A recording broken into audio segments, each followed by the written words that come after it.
I requested to Bob Blackman have a few words. Thank you, Bob.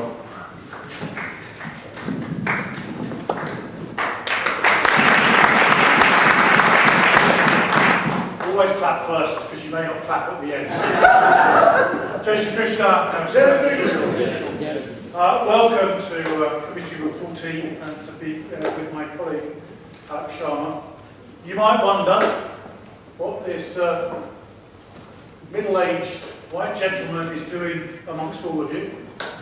I wonder sometimes myself. But ladies and gentlemen, it's great to be here. I first got involved with the pursuit of Hinduism some 50 years ago as a very young man, when one of the sets of people that I admired above all else, the Beatles, started to go to India to hear about proper spirituality. And the reality was, this opened my eyes and other people's eyes, I think, to the great thing that the Hindu religion offers for the people of the world. And of course, I was one of the first Conservative politicians, if not the first, to go to the mandir at Elstree, donated by the late George Harrison, for the celebration of the Hindu religion, at a time when there was a great fight to ensure that the temple could actually operate. That was back in 1986, and since when there has been a solid path of great politicians of all parties to the mandir, and it's grown from all strengths. I was also leader of Brent Council when the Eastern Temple was granted planning permission. I was at the foundation lane, I was at the opening, and I was at the grand opening some years later, when we could finally get politicians to come along and open it in the right sort of way. So I have been associated with the Hindu religion for a long time. So I refer to myself as a crim Jew, a Christian with Jewish roots who embraces the Hindu religion.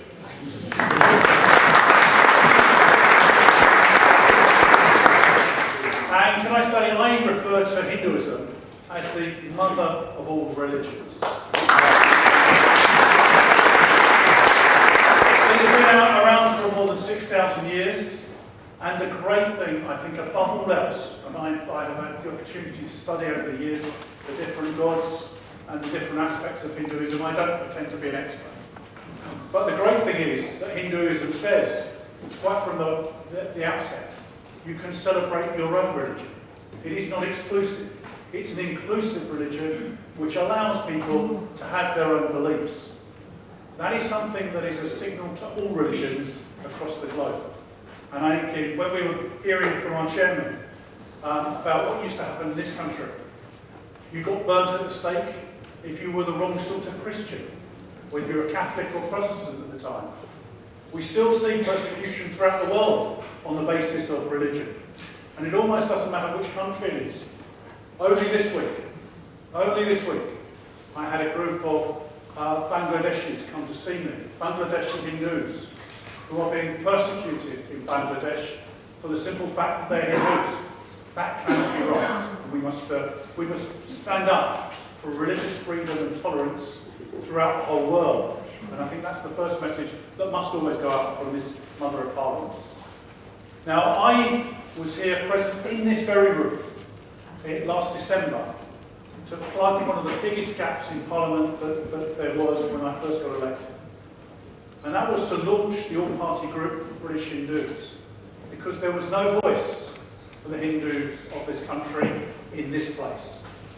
And so I'm very proud to be the first chairman of that group and to stand up and speak in Parliament on your behalf, because for far too long, British Hindus were neglected.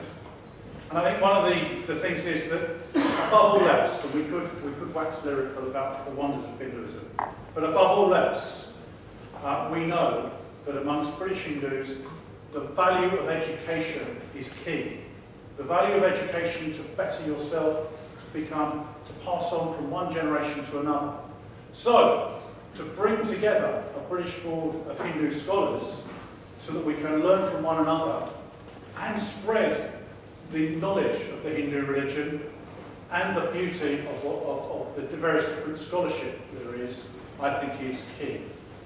Now we know that amongst all scholars, they'll believe anything, they'll argue about all sorts of things.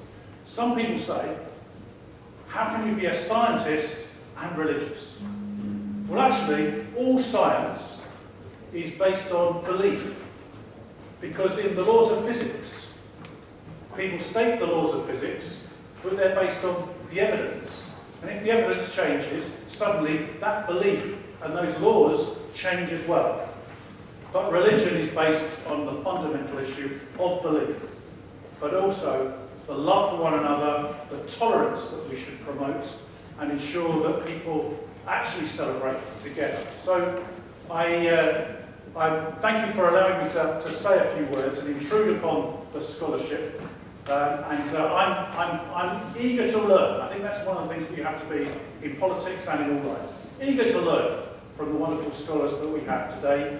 And I just hope that from this launch, we can see greater knowledge and understanding amongst people of all religions and all creeds and colours, so that people will demystify some of these aspects of the religion. Nchtuk.